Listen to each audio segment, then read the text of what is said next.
Bonjour à toutes et à tous, bienvenue sur Grand Lille TV, votre chaîne d'information régionale en ce vendredi 26 avril. Ravi de vous retrouver pour une nouvelle édition du journal. D'abord vos prévisions météo, une belle matinée, du soleil, un ciel plutôt dégagé et un temps sec. Mais cet après-midi, les perturbations seront de retour et apporteront localement des averses, voire des orages. Les températures, elles sont stables à peine de saison. 16 degrés aujourd'hui à Lille et puis ce week-end, attention, le temps s'annonce très agité avec beaucoup de vent, de la pluie partout dans la région. On en reparlera avec les prévisions météo complètes après ce journal. Mais l'une des conséquences, vous le savez depuis hier, de cette météo agitée ce week-end et particulièrement demain soir, c'est le report de la parade d'ouverture de l'île 3000. La soirée, la fête d'inauguration Eldorado est donc repoussée au samedi 4 mai dans une semaine. L'organisation n'a pas voulu prendre de risques pour la sécurité, le confort des danseurs, du public. Un fort coup de vent est annoncé demain soir jusqu'à 80-90 km/h, des risques d'averses de grêle. Rendez-vous est donc pris dans une semaine le samedi 4 mai pour cette parade d'ouverture. Évidemment, les expos et autres événements vont, comme il se doit, démarrer ce week-end, dont on en reparlera d'ailleurs dans nos prochaines éditions. L'actualité en images, ce sont les douaniers de l'interrégion Hauts-de-France réunis hier devant le siège de leur direction à Lille, mobilisés depuis le 4 mars avec les conséquences que l'on connaît sur l'A16. Les douaniers demandent plus de moyens en vue du Brexit, ils veulent une hausse de salaire, notamment durant les heures de nuit, mais surtout ils demandent des renforts d'effectifs, compte tenu selon eux de la pénibilité et de la dangerosité de leur poste. En mars, le gouvernement avait proposé une rallonge budgétaire de 14 millions d'euros, mais les douaniers, eux, estiment qu'il leur faudrait 25 millions pour satisfaire leurs demandes. Depuis, les négociations sont arrêtées. Hier, une délégation a été reçue en préfecture. Explication avec un représentant syndical au micro de Lucille Constant. Le Brexit a été le catalyseur d'un malaise qui est plus profond chez les douaniers. Avec le Brexit, on a compris que les heures de nuit allaient se multiplier, que les conditions de travail allaient être encore plus dégradées, qu'il fallait faire plus avec moins de monde.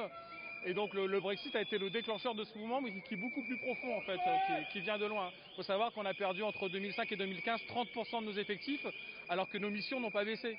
Quelle entreprise pourrait supporter une telle baisse d'effectifs avec une charge de travail qui ne baisse pas? C'est impossible, quoi. Donc le malaise il vient de là, quoi.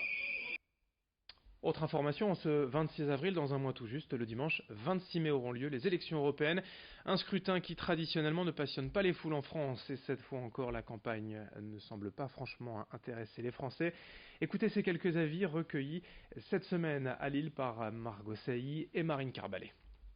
Je sais qu'il y a différentes personnes qui se présentent et que c'est assez tendu en ce moment. On voit beaucoup dans les médias que ça pose un peu problème. On ne sait pas trop où aller. Les élections européennes, je pense qu'elles servent à voter les lois qui doivent gérer la communauté européenne. Donc à élire les parlementaires qui vont voter ces lois-là. Fin mai, je crois. Je pense qu'avec ce qui se passe avec les gilets jaunes, c'est un petit peu occulté. Non, je ne compte pas voter parce que pour moi c'est toujours la même chose et ça change rien. Oui, je compte voter aux élections européennes, oui. Est-ce que je vais voter? Oui, certainement je vais voter. J'ai décidé que je n'irai plus jamais voter de ma vie, que ça ne servait à rien.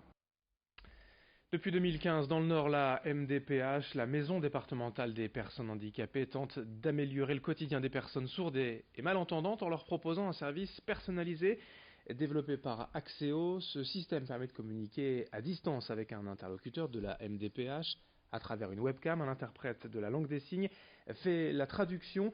Et ce service permet donc aux personnes sourdes et malentendantes d'avoir accès aux services et aux informations sans se déplacer. Mais comment cela fonctionne et combien de personnes sont concernées? Explication avec Fabrice Dem, responsable du pôle modernisation pour la MDPH, interrogé par Alicia Sanfilippo. Le service Axéo permet aux personnes sourdes et malentendantes de pouvoir dialoguer avec nous via un prestataire qui est Axéo. Ils peuvent discuter par langage des signes à cette personne et cette personne va derrière nous traduire oralement à la personne qui est derrière le PC. Soit la personne vient ici en physique, on se rend compte qu'elle est sourde ou malentendante, on ne peut pas tout de suite répondre à ses questions, donc on va se connecter directement dans le box à Axéo et elle aura directement quelqu'un devant elle via une webcam pour pouvoir traduire le langage des signes. Soit elle va être de chez elle, sur un PC, sur un téléphone mobile et elle va pouvoir chatter avec cette personne qui va nous traduire derrière. On enchaîne avec l'actualité sport et pour en parler, Maximilien Carlet de la Radio Métropolis nous a rejoint. Bonjour Maximilien. Bonjour Adrien. On va d'abord parler de football en Ligue 1 puisque le LOSC joue à domicile ce week-end. Oui, au Stade Pierre-Mauroy, Villeneuve d'Ascq dimanche à 15h. Le LOSC reçoit Nîmes 9e de Ligue 1. Lille est 2e. L'objectif c'est la victoire, les 3 points avant le choc début mai. Ça sera à Lyon qui est 3e du championnat. On va suivre également les Louves ce samedi soir. Les Louves, ce sont les volleyeuses de Marc-en-Barœul. Elles disputent les quarts de finale des playoffs de Ligue A. Elles se déplacent à Mulhouse pour le match retour. Mulhouse, grand favori pour le titre qui a dominé la saison régulière. Mais Mulhouse qui a perdu contre Marc-en-Barœul la semaine dernière 3-7-0. Au match aller, oui. En basket, les playdowns se poursuivent aussi pour les clubs nordistes. Ouais, Villeneuve d'Ascq reçoit Nantes samedi soir au Palacium à 20h. Saint-Amand-les-Eaux accueille Mondeville à la même heure. Alors l'équation est simple pour les clubs nordistes. S'ils l'emportent, ils seront maintenus dans l'élite. Du cyclisme aussi avec la doyenne en cyclisme ce week-end. Oui, Liège, Bastogne, Liège. Alors pas de Peter Sagan, le Slovaque a déclaré forfait, il a besoin de repos. Les principaux favoris sont là. Il y a Julien Alaphilippe qui a remporté la Flèche Wallonne cette semaine. Il y a également Alejandro Valverde et Dan Martin. Et puis transformation, essai en vue à Roubaix. Ce week-end c'est le top 14 rugby tour, alors pas de match, mais un village moderne installé avec des animations pour découvrir le rugby, le ballon ovale, également des anciens joueurs internationaux qui seront présents, c'est gratuit et ça se déroule sur la Grand Place. Merci Maximilien pour toutes ces infos, merci. Avouez également de nous avoir suivi. Juste une petite dernière information tout de même, il ne faut pas oublier, il y a 2 ans, le navigateur dunkerquois Thomas Ruyant était contraint à l'abandon sur le Vendée Globe, le tour du monde en solitaire. Il s'est depuis lancé dans de nouveaux projets, mais son aventure est restée dans les mémoires de nombreux nordistes. Et avec le projet Imagine, on est sorti un film, l'Odyssée du Colibri, que nous multidiffuserons ce week-end. Je vous propose tout de suite un extrait. Le Cap Lewin c'est passé, il n'en reste plus qu'un, le Horn. Aujourd'hui, dans ce projet, 180 entreprises, je crois, et 1200 particuliers. Bon, bah là, c'est la grosse galère. Donc, j'ai une énorme boîte d'eau. J'ai bouché le trou là avec un ciret pour l'instant. Voilà, putain, la galère. Je sais que je suis pas tout seul. Vous êtes derrière, il faut pousser derrière, donc merci pour ça. Je suis un peu tendu en ce moment là.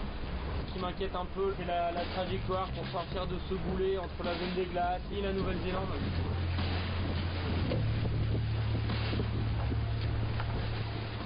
Ne manquez pas la diffusion de l'Odyssée du Colibri, l'aventure de Thomas Ruyant autour du monde, ce week-end à 14h, 20h et 23h sur Grand Lille TV. On se quitte quelques instants et à suivre vos prévisions météo en ce vendredi.